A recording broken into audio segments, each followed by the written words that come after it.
All right, good morning. We wanted to welcome everyone to this morning's webinar, Supporting Parent-Child Relationships Through Co-Regulation and Attunement. So we'd love to get started with some introductions. If people want to introduce themselves in the chat, if you want to share your name and your role, where you're joining from, it'd be great to get the chat going this morning. And my name is Adrienne Girard. I'm the director of the Training and Technical Assistance team for First Steps Together. And I wanted to do some quick housekeeping, talk a little bit about our program and our resources, and then I'll hand it over to our presenters this morning. So we'd love for folks to mute when they're not speaking, and of course, feel free to unmute to ask any questions. This meeting is being recorded, and we will send it out to everyone after with all the resources as well. And we'd love for folks to share in the chat throughout. And for those of you who are not familiar with First Steps Together, we are a home visiting program dedicated to serving and empowering families on their parenting and recovery journeys. We have 7 sites across Massachusetts that serve parents and expectant parents who have been affected by substance use. We offer voluntary and free services in the home, community, or virtually, delivered by a peer support specialist who is also a parent in recovery or a mental health counselor with specialized training. We also offer groups and care coordination. And First Steps Together is open to any person 18 years of age or older who has ever used opioids, stimulants, alcohol, or any other substances in the past or present, and who is pregnant or expecting a child or has at least one child age 5 or younger. This next slide shows our map, which has our 7 sites across the state, along with a contact person. And you can also get all of our information from our website, www.firststepstogetherma.org. So I am the director of the Training and Technical Assistance team, and our team provides support for staff across the state by offering trainings and developing resources and facilitating learning communities. And in addition to supporting our own program staff, we aim to create systems change by partnering with other providers to share resources and trainings that promote best practices to strengthen and expand our specialized workforce. So we recently released First Steps My Family Portfolio, which is a workbook created by parents in recovery for parents in recovery. It's a collection of tools and resources for families impacted by parental substance use. And you can find it at our website, firststepstogetherma.org. So I'm really excited to introduce our presenters this morning. Karen Garber was trained as a psychologist in her native country of Venezuela. And since immigrating to the United States over 27 years ago, she's dedicated herself to working to support families and their young children in Massachusetts. Currently, she serves as the project director for Early Connections, Conexión Tempranas, a program of the Center for Early Relationship Support at Jewish Family and Children's Service. She's committing herself to supporting families impacted by poverty, addiction, and immigration trauma.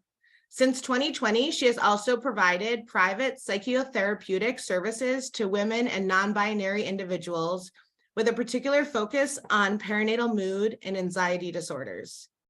Since 2021, she represents NASW as a commissioner on the Ellen Story Commission on Postpartum Depression.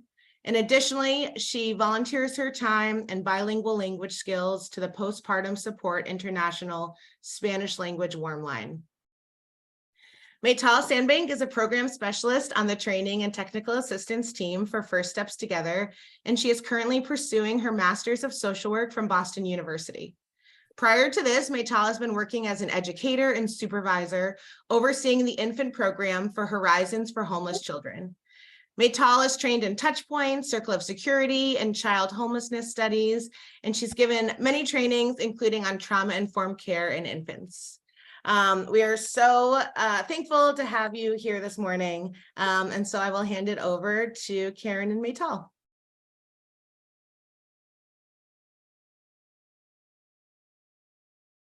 Good morning, everyone. I hope everyone can hear me okay.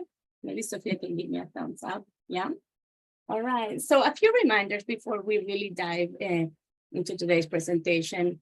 I want to make sure that we spend a little time talking about how some of the topics that we will be discussing today may bring up some feelings and maybe remind us of some of our own experiences. That we please make sure we take care of ourselves, that we take a break, and if we need that, we really try to find the support that we need if anything was to feel that way. I want to make sure that we think about how the information that we will share here is the best and what we understood was the most up-to-date information, but that we also are always welcoming conversations and thinking about how we want to elevate and really engage all of you in having conversations about this. Lastly, I want all of you to understand that as presenters, Maytal and I are aiming to create a brave space for diversity, equity, and inclusion, and we expect that others will be willing to engage in this way. Next slide. So this is a little bit about our agenda. So we have a pretty ambitious morning. We want to really review all those concepts right there. And in part, just to say that we think that all of those different pieces or concepts are really crucial in understanding what can really support the parent-child relationship. I want to make sure that people are aware that we're planning to have some breakout rooms. So just make sure that you have access to your computer, that you sort of stay around when you get sent into breakout rooms. And next slide. Whenever I get ready to prepare for a presentation, I like to see what's out there, what's on social media, what other people have presented. And one of the things that we thought of doing with all of you here was to maybe engage in a little activity in posting all of these different statements and wondering with all of you on whether those are true or false statements. So what I want to ask is that you answer a poll that's going to be offered to you, and you let us know whether these are true or false statements.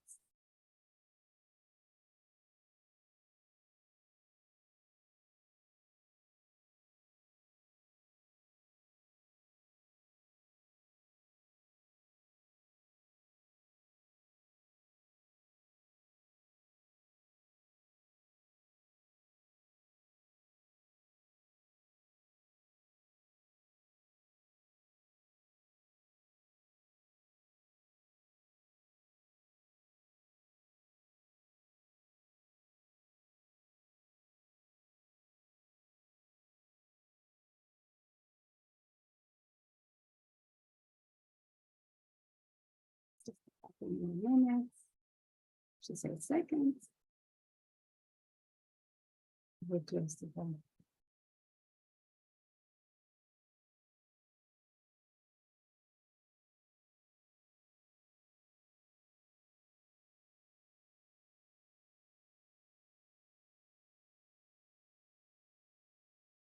All right. So now we can see the results. It looks like for bonding and attachment are the same thing.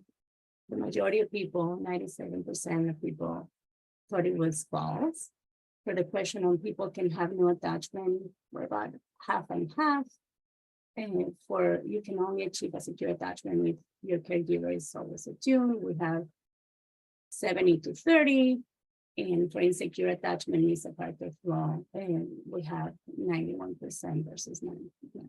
So I thank you everyone for that. I want to take a little moment to maybe acknowledge that generally all of these things are actually, can people see it? I'm looking at the word share results. Are they not being seen by people?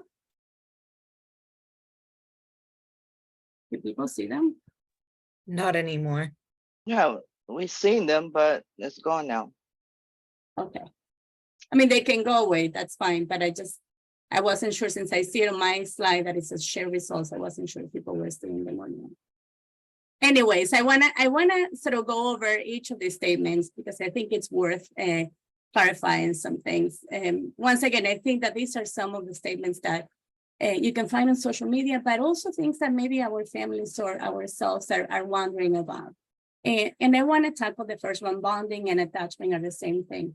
And I think it's one that I really often have to explain to people. And I'm excited the majority of you don't seem to have a doubt that attachment and bonding are not the same. But I think it's worth really clarifying that what we understand as bonding, it's really the relationship of experience that a parent has or the caregiver towards her child, when in reality, attachment, we understand it more as a developmental process, and it's happening from the child to the caregiver. And it's something that it takes a few months to years to develop. And when we think about the second one, people can have no attachment. I love that people are sort of about 50-50, because in reality, it's not totally false. People generally, we assume or we understand that all of us will have some type of attachment. I think we'll go over those types or styles of attachment later today. But there are cases when children have been severely abused and neglected, that can actually make a child have an attachment disorder. And in that case, we could actually argue that this child has no attachment. But I think on a general basis, I think that these are really rare cases, and one should assume that every single one of us has an attachment style. That does not mean that it's a secure attachment. And again, we will talk more about that, but there are a few cases, and unfortunately, children out in the world that are really struggling with attachment disorders. And the next one is, you can only achieve secure attachment if your caregiver is always attuned. And I cannot see the goal. Let me see. So we have about 70-30. And I will say that this one is false. And it's false because what we want consistent and responsive caregivers, because we understand how critical they are for the development of a secure attachment. We know that that's not the only factor. We know that secure attachment can develop even if the caregiver is not always perfect or attuned. And I think the majority of us have been part of learning about the circle of security and this idea of rupture and repair. We are never aiming to be perfect parents, and there are no perfect parents out there. So I think that we need to understand that in reality, the understanding or the ability to really understand when we are able and present for our child, and when there's been a rupture and an opportunity for repair, is what we are really hoping to model and to really see with our participants. Insecure attachment is a character flaw. I think this is one that I think it's important to me. I think that this idea of character flaw is something that really I find difficult to sit with. Insecure attachment is really about the way that we were treated as young children. It really speaks about how early life experiences and our interactions made us develop certain types of behaviors or styles that really made us who we are. But that we need to understand that it is important to approach attachment styles with empathy and understanding rather than judgment. I don't think that this has nothing to do about character and a lot to do about our upbringing. Next slide. I need to see how can I get this more out of my way. Okay. So just a definition of attachment. Infants are born with innate behaviors that help ensure their survival, and attachment behavior is one of them. I think that's a really important thing. I think we're born able to see, we're able to hear, we have a number of reflexes, and attachment is one of these things that we're born with because we are needing to survive, same way that many mammals would do. I wanna acknowledge that attachment behavior refers to the set of actions and signals displayed by infants to seek proximity and comfort from their caregivers, typically their parents. These behaviors serve the purpose of drawing others, particularly their caregivers, towards them when they are in distress. So just to name a few attachment behaviors that we maybe have seen, heard, been part of, is crying, cooing, smiling, reaching out, and just giving us eye contact. Next slide. So this is my little attempt to help you understand this idea of attachment behavior. And attachment behavior, again, refers to the set of actions and signals that the infant will display to seek proximity and comfort from their caregivers. I think in this case, if you look on the top left side, we see that the baby or the child is experiencing discomfort or stress. He or she will go on to express the need through some behavior attachment. And the caregiver will pick up on that. And on the bottom, on the right bottom, the need is met promptly. And then you see this baby relax and feel soothed. This is something that goes on, I think, 1,000,000 times a day. And it's something that may be helpful for us to use when we're working with parents during our home visits. I think that this is a way to explain what we sometimes hear as she just wants attention. And I think that this is a way to maybe model or show a caregiver that this is what's maybe happening for this child. Next slide. Because we've been talking about attachment, I think it's helpful to talk about the general categories of attachment or attachment style. We understand that a secure attachment is the result of a child's perception of having a consistent and a predictable caregiver, and that these children have a secure base from where they can go out to explore. I think that, again, this is maybe something very familiar for those of us that have done social security. And these are the hands. This is a child who has secure hands where he can go out and explore, but always come back when we understand that an insecure attachment style refers to a pattern of relating to others that is characterized by anxiety, fear, and uncertainty. It really stems from early experiences when the quality of the relationship with the caregiver hasn't been as consistent or available the way that the secure has been. I want to clarify that for the insecure attachment is that many of us who have maybe experienced trauma in our lives could have had a secure attachment, and it's not always this an attentive caregiver that can really change the style, the secure attachment style. Very often traumatic separations or just trauma in general can actually create a disruption in this attachment relationship. And this is probably mainly why I'm doing the work that I do, because I think I understand how there's so many variables that can come and maybe interrupt or create tension or stress in the parent-child relationship. And we can play a role in really helping understand that. Next slide. So 2-second slide here, because I don't really think that we need to spend too much time thinking about all the types of insecure attachment, but you can see them right there. And we can think about avoidant, anxious, and disorganized. And these are 3 ways that children can feel and relate to the world and the caregivers around them, given their experience or their perception of not having had an attuned caregiver. Next slide. All right. So I wanted to bring that little cycle of attachment behavior, attachment cycle system that I was showing you before. And what better way of doing it that showing you a baby here and what's going on. So what I'm hoping is that people can hold in mind the cycle, the circle that I showed you before, and think about that as you're watching this video.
All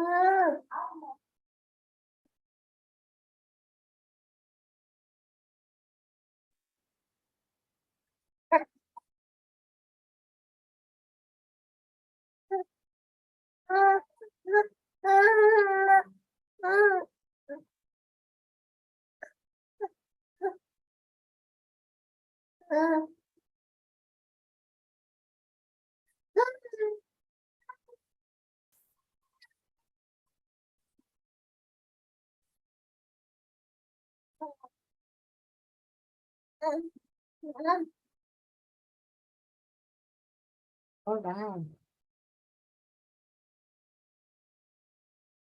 So, I hope you got to get an idea of what I wanted to share. And what we would like to do next is to break into small groups and give you an opportunity to think about what you saw, what you like about the video.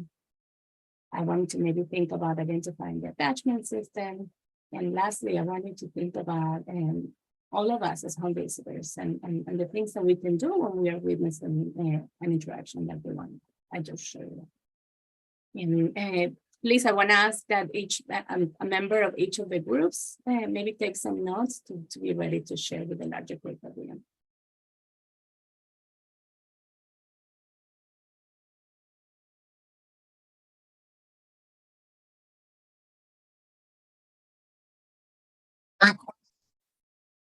Welcome back, everyone.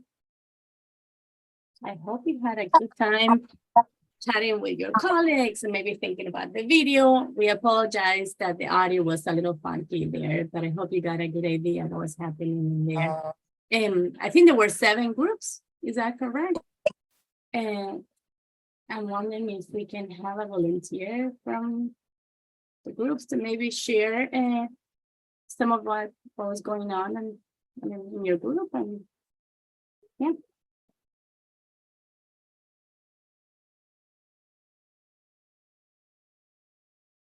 Our group briefly touched on how we liked how the mother seemed to actually be taking cues from the child.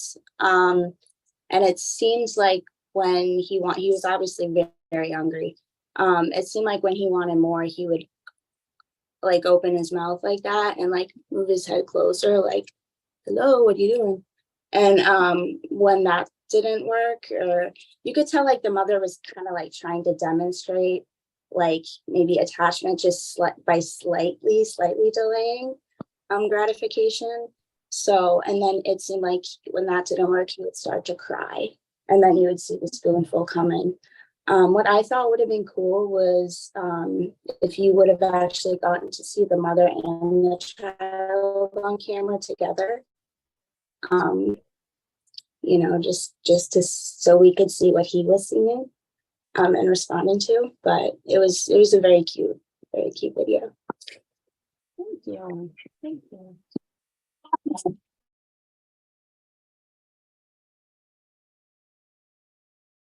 So sorry. Oops, go ahead, Julie. No, go ahead. Okay, thanks, Karen. So our group, we chatted a little bit just about, we noticed a few different things. We also noticed, the parent was kind of taking the cues from the baby, but one of the big things that I felt like our team noticed was that the baby seemed like he could have been a little bit older. It seemed like the spoon was kind of a smaller spoon. And so maybe he wasn't getting as much food as he could have eaten. And so we were curious about, as a home visitor, maybe asking the parent, what their thoughts were on that. Maybe, if there was a reason why they used such a smaller spoon. Was it a medical reason? Was the baby, not able to eat maybe cereal? Because he definitely looked like he was ready to eat more than that small food's worth of food. So we did kind of notice that. We were aware of that. But we also talked about being able to, as a home visitor, just comment on the caregiver and kind of build her up and build up how well she was doing with taking the cues, and that, she was, taking her time also in between the serve and return because, maybe there were medical reasons and wanted to make sure that, the baby was not going to choke. So taking the time in between and just kind of building up her parenting skills and making her feel good as a parent, which contributes to the bonding of a parent and child. So some of those things, and just, acknowledging, praising the caregiver. I think that was about it. Thank you. Thanks. Now the cave. I see your hand up.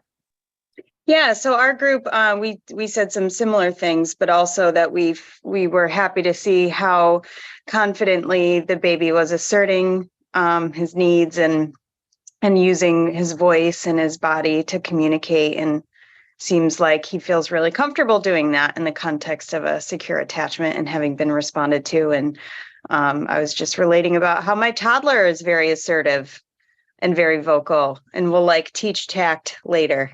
But glad to see that he can tell me exactly what he needs. Thank you. Danny. Yeah, we had some really observant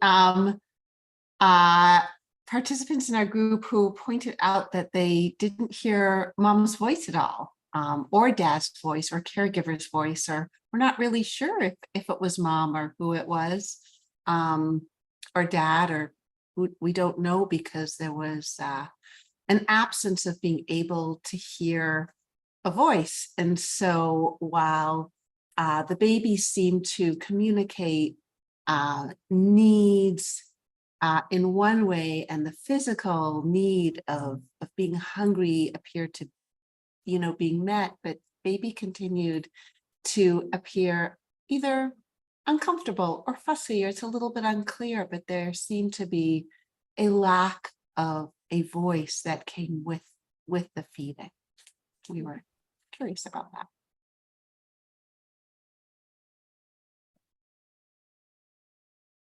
Anyone else? Hey, I'll go for my group. We weren't sure if it was the audio or if we couldn't hear responses either. So I'm grateful to hear that was other groups as well. But what we did see was they were responding to the needs of the child. And something that we could do as home visitors is model the behavior of balancing attention to the needs and crying. As well as that when the baby was being fed, he was able to be calmed and respond that way with the mouth and the feeding. And someone mentioned that identifying the attachment system was a secured attachment, but we really couldn't tell much because we couldn't see or hear anything besides the little bit of fussing. I didn't know if that was an audio thing or if that was the point of the video, but that's what we got. Great. I don't know if there's any other groups still.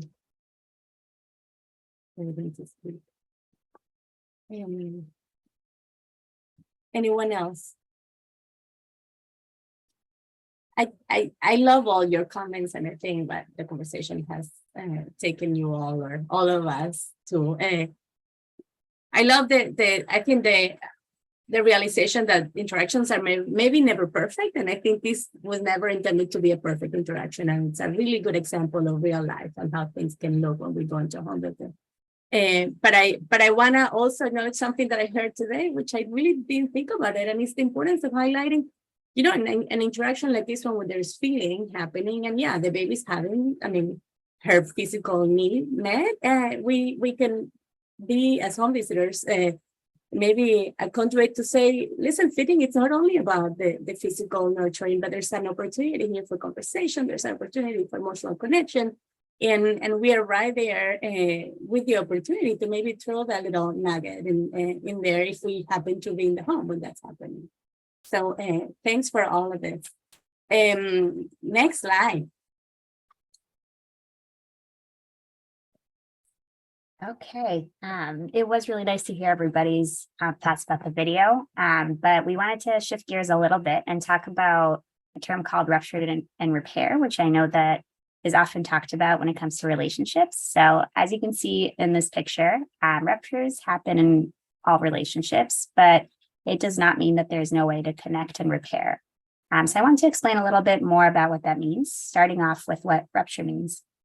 Experiencing a rupture, excuse me, can affect a family's experiences and does have the power to disrupt some connections. When we go through a challenging time, our bodies are not always feeling safe and secure, which can lead to having a stress response. For example, if there's something that's bothering us, whether it's big or small, we might be distracted or irritable, and we might spend less time feeding our toddler if they decide to throw their food on the floor than we would typically if our body was feeling more calm.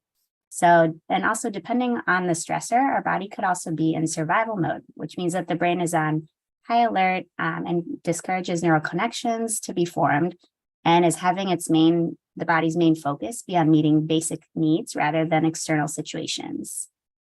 This type of rupture does happen, however, and sometimes it is inevitable. But as we said before, repairs happen as well. Families can always repair connections with time together and by practicing some of the skills that we are going to be discussing some more in this webinar. So that is the important part, is the repair. And part of the repair happens when people are connected and attuned, which brings us to the next slide, please. Attunement is defined as the parental ability to be responsive to a child's signals, understand them, and respond appropriately while adjusting to the child's needs. It helps create a secure attachment between the child and the parent. If a child's needs are met, they will feel that sense of trust and safety. So how can a parent stay attuned to their child's needs? There's a term called mentalization, and it's just the process in which we make sense of each other and ourselves, both implicitly and explicitly.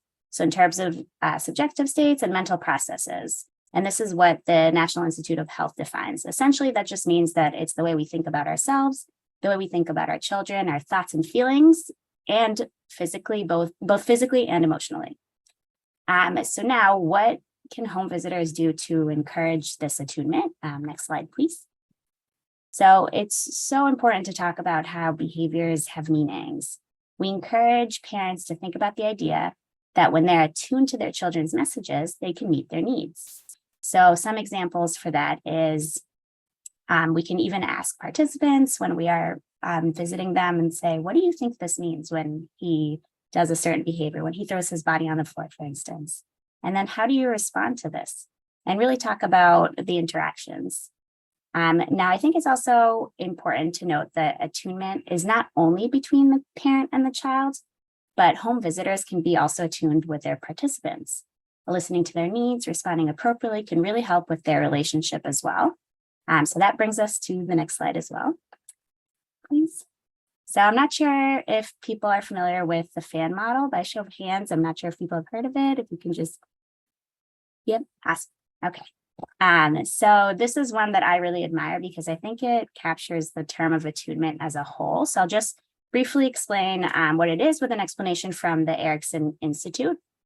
So the fan, as you can see in the picture, identifies 5 areas of communication in each of the sections. So the first section is calming, then there's feeling, thinking, doing, and reflecting. So we'll talk a little bit about each of them. A unique part of this fan model is the first process, which is calming or mindful self-regulation. And that focuses on the provider's self-awareness. So it's really people reflecting on themselves and how they are feeling when they're working with their participants in order to kind of stay calm and present for the family. And it's one of my favorite parts of this model because I think it really highlights the importance of checking in with oneself before working with someone else. Am I okay right now? Like, for instance, if I am going to a session and I'm stuck in so much traffic and I'm feeling really, really stressed about the traffic, and then I enter a session and my energy would be different from a situation in which I was entering a session without hitting traffic. And so I think it's really important to recognize that we are humans and we do feel these emotions. So checking in with ourselves is really important. Now, the 4 remaining areas require kind of reading the parents' cues and listening to them and then moving flexibly along the fan as needed. So the second part is the feeling or empathetic inquiry, and it's providing emotional supports when parents are expressing feelings. There's also thinking or collaborative exploration, and that's used when feelings are contained and parents want to think together to kind of understand concerns or to make a plan even. The next part is doing. And so doing our capacity building is used when parents are ready to take in new information or build skills and work on what their goals are. And then lastly, reflecting or integration highlights parents' insights about their children, their parenting, any concerns that they might have. So when we are home visitors, I think it's really important to recognize where our participants are on this FAN model. I know that was a very quick, brief explanation, but you sometimes have to also realize that when you are going into a home session, this has happened to me. I went in with the idea of thinking I had goals for the session and ideas that we've talked about with the participant, that we'll talk about A, B, and C. And then I get there and the family shares that there was an incident that happened and they wanted to kind of change gears. So part of this model is the ability to kind of be flexible and meet the participants where they are. Next slide, please. I'll pass it over to Karen to kind of tie things in together and then we'll come back. Yeah, so we're about halfway through the presentation and I wanted to just take a pause here for a moment and think about probably one of the most important concepts I think a lot about, and it's the idea of parallel process. For those of us in the field of infant mental health, we understand that our work is relational, and the way that we relate with our clients, the way that our supervisors connect and really interact with us will eventually trickle down into the way that we are able to influence this child. So there's a little definition from the Massachusetts Infant Mental Health Association that I wanted to read to all of you. And it may be a mouthful, but maybe something that feels very familiar to some of us. And it's that the relationship between the reflective supervisor and all of you, I believe, receive reflective supervision, and the home visitor is characterized by reflection, collaboration, and regularity. And once again, there's this idea that we are engaging in that type of supervision, but the idea is really to help us think about what are we doing in the home visit. And the hope is that the same way that our supervisor and us are engaging in this type of conversations or thinking, we are in turn able to do that with our parents and the parents with the children that they're raising. I want to make sure that we understand that we absolutely value thoughts and feelings and the perception that families have of themselves and the relationship they have with us and their kids, and that as home visitors, we should be supervised and supported in our systems of care. So I think it's sort of like a call for action for anyone in this room that does not have regular supervision, that is something that we value. We think it's crucial to the work that we do. Next slide. So we're back here with the same little guy that you saw a few minutes ago. He's just a little bit older. And just to give you a little background about this video, this happened during the pandemic. And this is the parents sharing, I mean, some of their tricks, I think, when they were really running out of activities to do with this kiddo during the pandemic. So let's see if you guys can hear it better. You are my sunshine, my only sunshine. You make me happy when skies are gray. You'll never know, dear, how much I love you. Please don't take my sunshine away.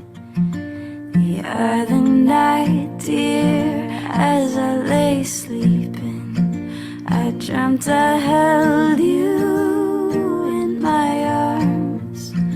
When I awoke, dear, I was mistaken. So I hung my head and cried. You are my sunshine, my only sunshine. You make me happy when skies are gray. All right. So once again, I want to invite you to break into small groups. And this will be a much shorter time to be with your colleagues and to maybe wonder about how did you see or notice attunement in this video? And if you notice any moments of rupture and repair that you can think of.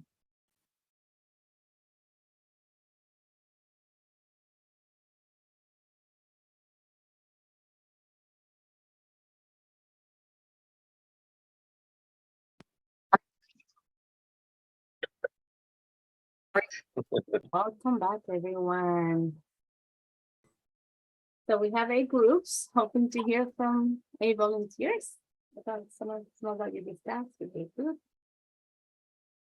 Good job, team. I can talk. Go ahead. So what we saw and liked from the attunement showing up was like that the baby kept looking back for attunement. Dad was able to get on child's level and help him navigate the hose.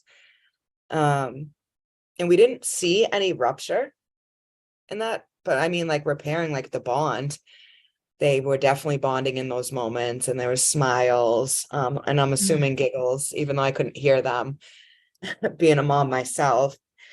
And excuse me, and as a home visitor, what we could do to when we witness this, kind of give praise and affirmations to reiterate to the parents like what we saw. Like, you were very engaged. We like how you got down to the baby's level. And yeah, that's pretty much what we have. I'd like to share. I also noticed just like allowing the child to have like independence and to help like rinse off the car, even though the child was just like spraying the hose everywhere and not really like getting it on the car and just kind of doing what they wanted with it. Cause like, I know for me, like I have a 3.5-year-old and he wants to like do everything by himself. And a lot of times he's not going to do it the way that I want him to do it. And like, we'll be in a rush and he's going to take a lot longer to do it, or he might make a mess, and it's like a lot of practice and work to try and like be patient and like let him do these things on his own. So just to like allow your kid to like practice that independence and do it however he wants to do it and make a mess and spray the middle of the street and like have a blast, right? Because he just wants to do it on his own and help his father, right? Like just seeing that and like affirming it and allowing it is huge, because like my son gets so much pride and satisfaction out of, just like pouring the oatmeal in the bowl, or putting his shoes on by himself, even if like we are running late and it is like we are rushing out the door trying to put them on the wrong feet, and I'm like in a panic. But it's just like, it's really cool to like watch that happen. So seeing that was like, it made me remember that like we don't always, it's okay to be a few minutes late if like my son can get that pride and satisfaction. So Other people.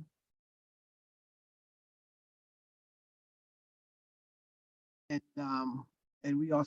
I also noticed the same thing. It was that first the father was standing up and had the son spraying the hose, and the son wasn't. I took it as not as comfortable because he would put his hands in the thing. But when the father got down to the son's level and showed him exactly like how to spray it and where to spray it at, the son felt more comfortable. Then I must have blinked because I didn't even notice. But the father all of a sudden just stepped out of the picture, and the son had the hose by himself, and he was comfortable, even though he was spraying it everywhere. But when he was hitting the truck, he was very happy to look back and see, like, are they watching me? You know what I'm saying? So that in itself gave him a world of accomplishments. You know what I'm saying? Yeah.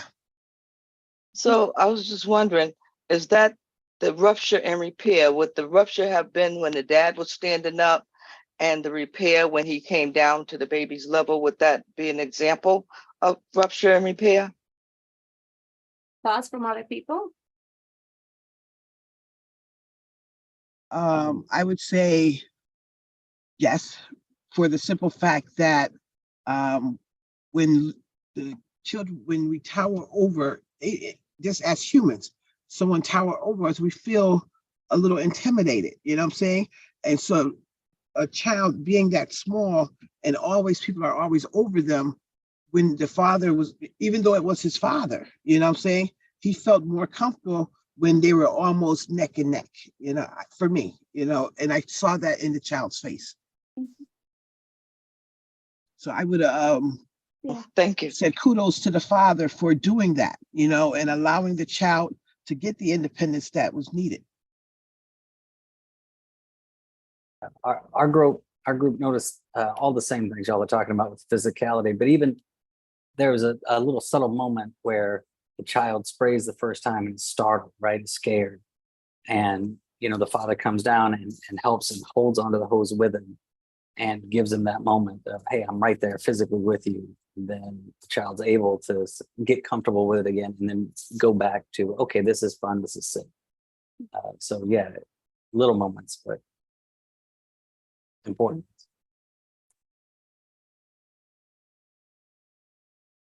Other thoughts from other groups?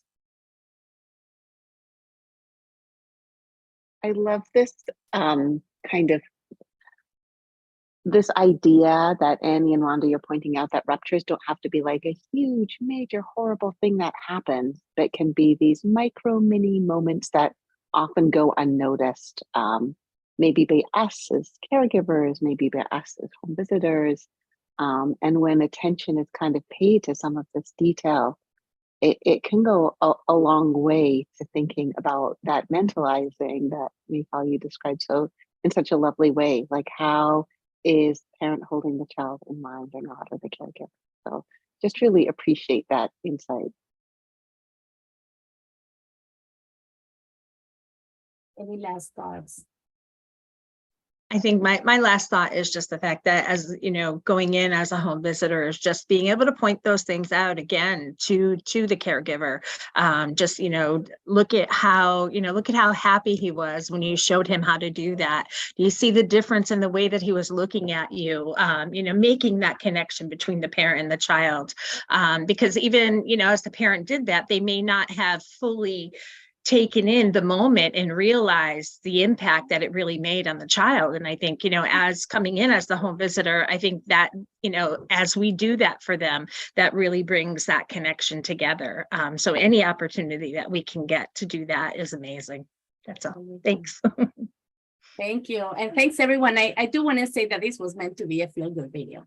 And I think even in the feel-good videos, there are little tiny moments of rupture and there are these beautiful, tiny little moments of repair. And like it was mentioned before, I think that these are things that are happening constantly during our days when we're caring for our children. So I think that this is something, opportunities like this one, I think show up many, many times during our session. And of course, we are not there looking for every single moment in the session to identify it. But if we're able to slow down a little bit and pick up on one and maybe talk about that, I think and it will be a gift, I think, for a parent to notice that the repair has happened and the child and the parent are so beautifully attuned to each other and having such a great time. When I think at the beginning it could have been the beginning of the end, but it turned out to be a pretty spectacular experience for both of them. So thanks everyone for your thoughts. So I want to start connecting dots. We've been talking about a bunch of different things. And so I want to read this out loud for all of you. Attachment serves as a foundation for the development of attunement skills. Secure attachment relationships between infants and their caregivers provide a nurturing and responsive environment that fosters attunement. When caregivers consistently respond to the needs and signals of their infant, it creates a sense of safety and trust. This secure base allows infants to explore their emotions and develop attunement to their own internal experiences. I think, in other words, by supporting secure attachment and the development of attunement, we are contributing to this healthy parent-child relationship that we've been trying to address this morning. Next slide. Okay, so we are going to talk about another concept. It's called serve and return, which essentially is when is a caregiver and a child's back and forth interaction. So the child presents their needs, which is the serve, and the caregiver responds, or the parent responds, which is the return, and then they continue this pattern of serve and return. We do have a resource sheet available about this topic that I believe someone from the TA team will put in the chat or email out later for folks to enjoy. So something that's really important about serve and return is body language. It's really important for interactions in general. When we pay attention to the child and what the child is communicating, for instance, if they're pointing at something or if they show like a disgruntled face, even without verbally saying something, if you react, they will know that you are attuned and you are returning what they are serving. Eye contact, physical touch are also really important for these types of interactions. I do really want to note, though, that there are culture differences, and that's really important to consider when working with families. Each family has their own customs and practices, and that can make serve and return look a little bit different. There's no right or wrong. Next slide, please. So how can home visitors encourage this type of serve and return interactions? We can model it. I think that is a huge part of our job. So we can engage with a child and the parent in back and forth interactions ourselves as home visitors by talking to, responding to them and their children, and then modeling the interactions so the families can engage in the serve and return or back and forth interactions as well. And we can also praise parents or talk about these back and forth interactions with their children, just saying what you notice that their interactions are like, that you notice they said something to the child or this child said something to them. So I just want to connect the dots again a little bit more. So serve and return interactions really do provide a platform for something called emotional co-regulation. When a child expresses an emotion such as sadness or joy, the caregiver's response and attuned reactions really help the child regulate their own emotions. So for example, if a child is feeling upset, a caregiver's voice and a gentle touch can really help calm them down and help them regulate.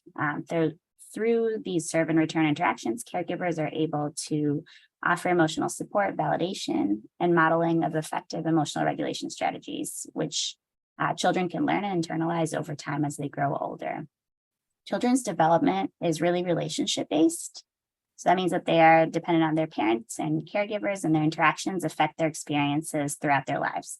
When a parent is responsive to a child, and this doesn't have to be 100% of the time, children do learn that their needs can be met and they feel that sense of security and trust.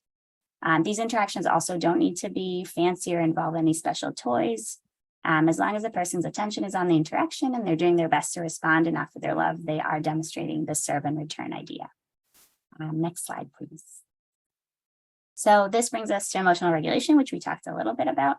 It is a term that generally used to describe a person's ability to effectively manage and respond to an emotional experience. So I'll pass it on to Karen for a little bit, and then we can talk about how home visitors can encourage this emotional regulation skill. Oh, I think you're muted. Thank you. Technology. So this is a slide to help us think about the continuum that occurs from birth on, when our ability to regulate our relationship with our caregivers and vice versa shifts over time. So when we think about eating and feeding, when we think about sleeping, reading, driving, anything that when we are very young, we need our caregiver to do fully for us, or to be fully in support of us, is something that evolves over time. So I wanted to make sure that we talked about how caregivers can help infants navigate and regulate their emotions, that they are able and should be able to provide comfort and reassurance and to model effective emotional regulation. So for eating and feeding, and if we can think about sleep as well, we know that when we have a little infant, we as caregivers need to be fully available to attend to this baby that is really needing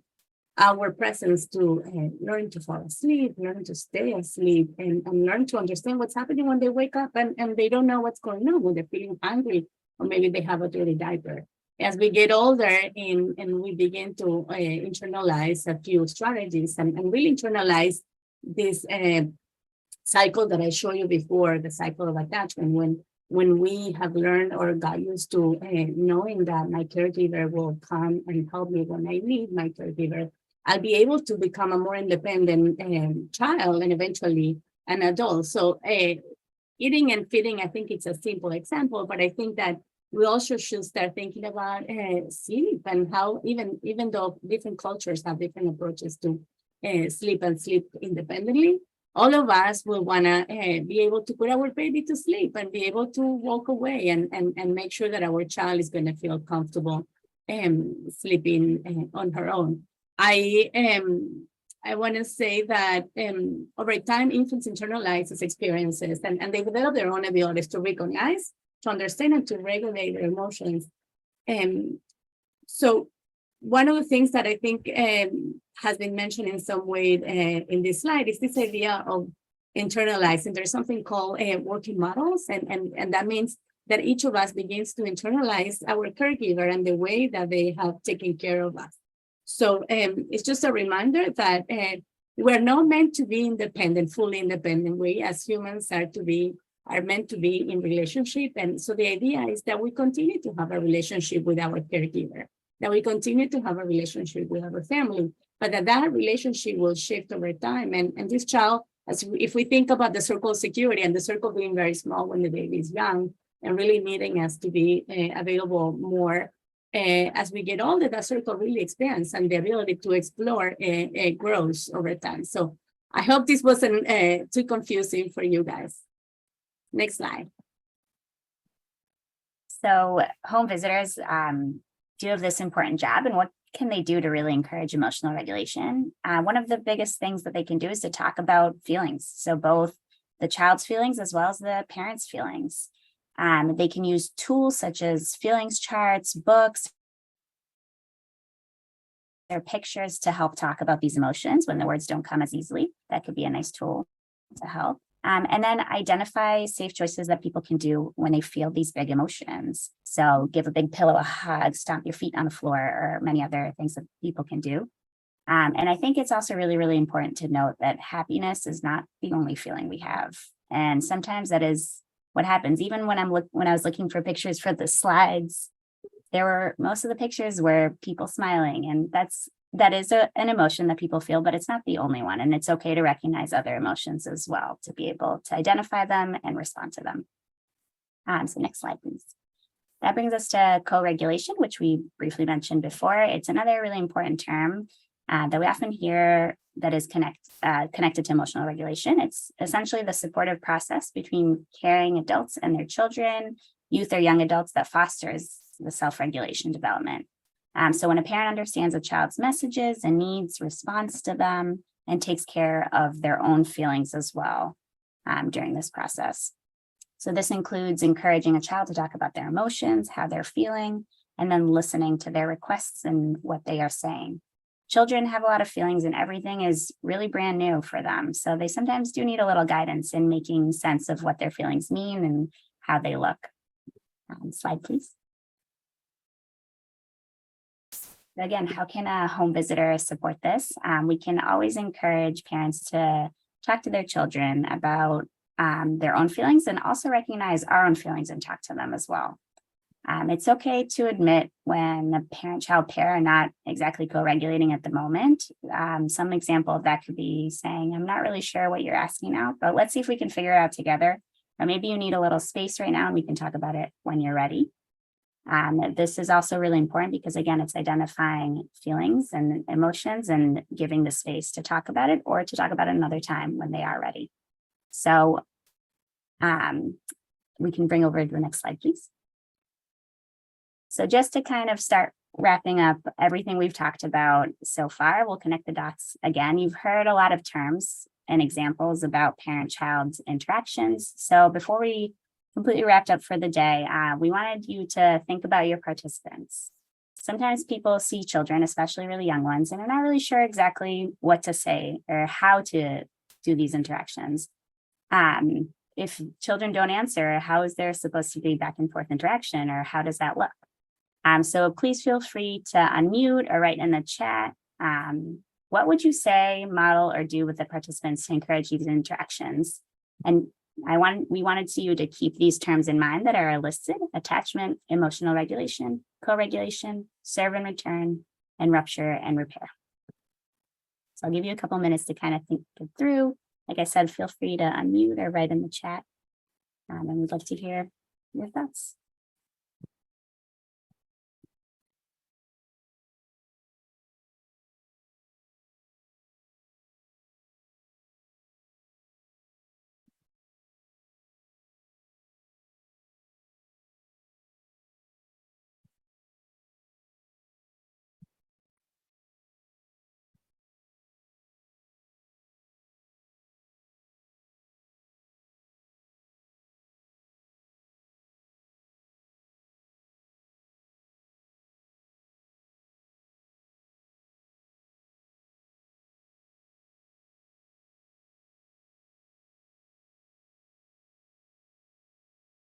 I know we've had a lot of interactivity and we kind of talked about a lot of different topics.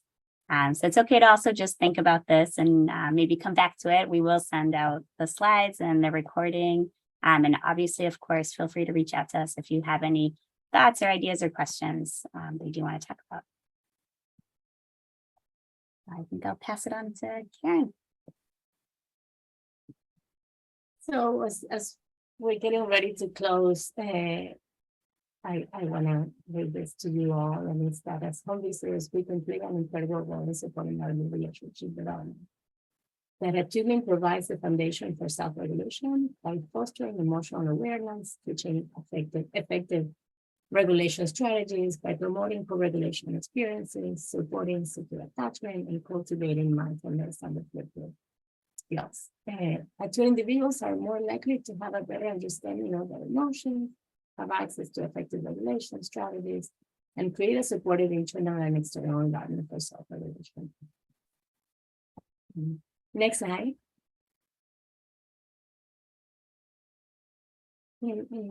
To summarize, today we spent quite a bit of time going around all the different concepts, and we highlighted the importance of secure attachment, the processes involved in maintaining and repairing attachment relationships, the role of emotional regulation and attuned interactions in promoting healthy development.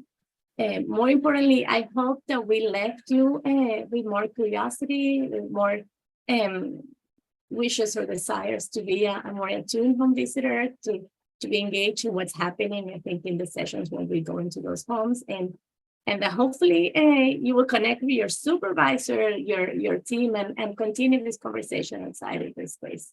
Thank you.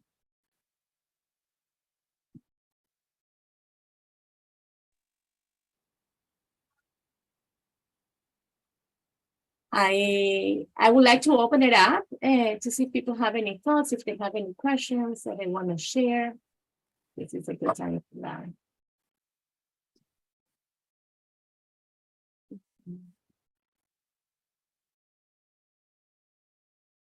Having space to reflect can be considered a basic need to all parents, and having home visitors need the need for parents. Thank you.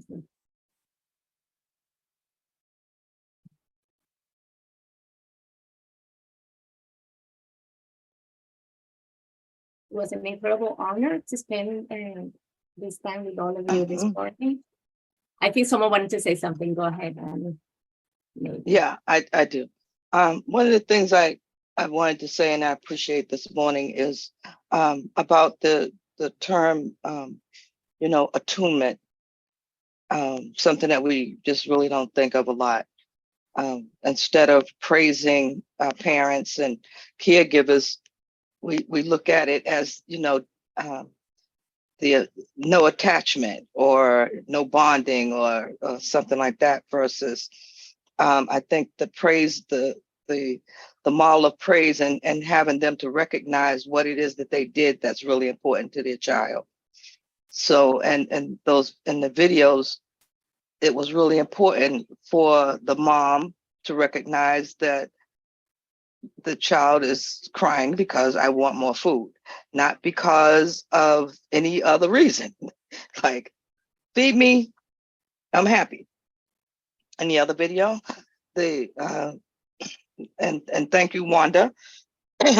She did a great job explaining that one for us, because we kind of missed some stuff.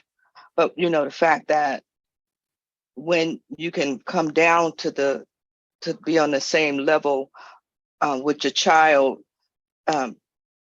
in height, in all different kind of ways, like the stooping, that part, or even just the way that we speak to them, and talk to, say to the parents, hey, like someone said, did you notice how he looked at you, or did you notice how he or she felt when you came near them? Did you just give them that reassurance?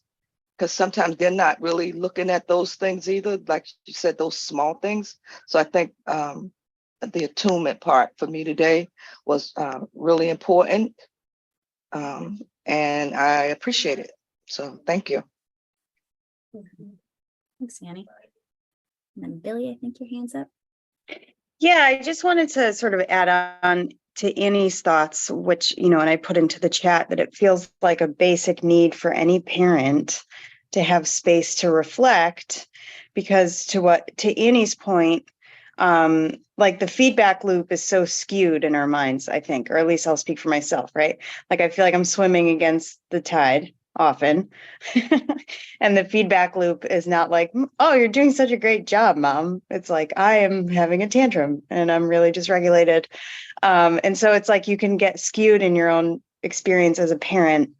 And so what Annie's calling for is like more of that real-time reinforcement of just the basics and all of the wonderful ways that we are attuned when parenting that we ourselves can't notice. And it just strikes me as like, okay, we need to sleep, we need to eat, we need to reflect, like as parents.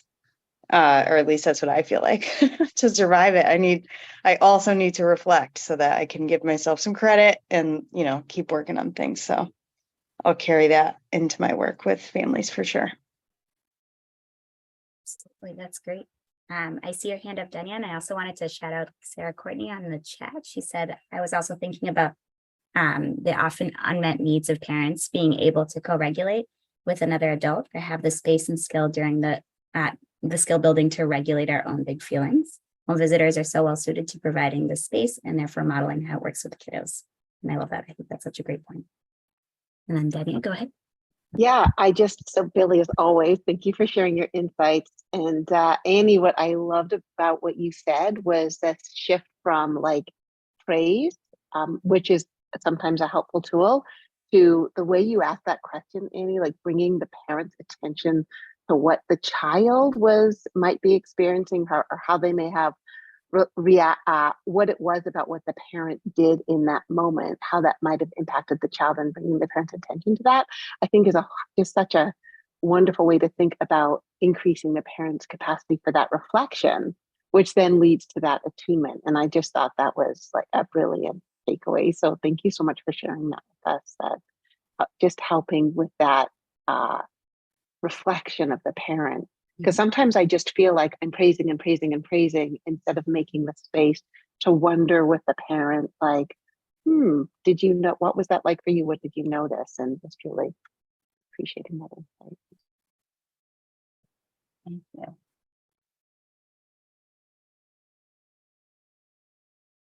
Well, thank you so much, Karen and Maytal, for sharing all of your expertise in this beautiful webinar. And thank you all for being here this morning and spending your morning with us.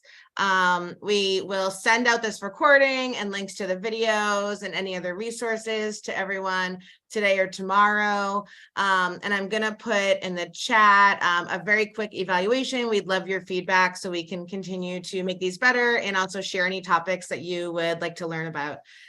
So thank you all so much for being here. We really appreciate it and hope you all have a great rest of your day.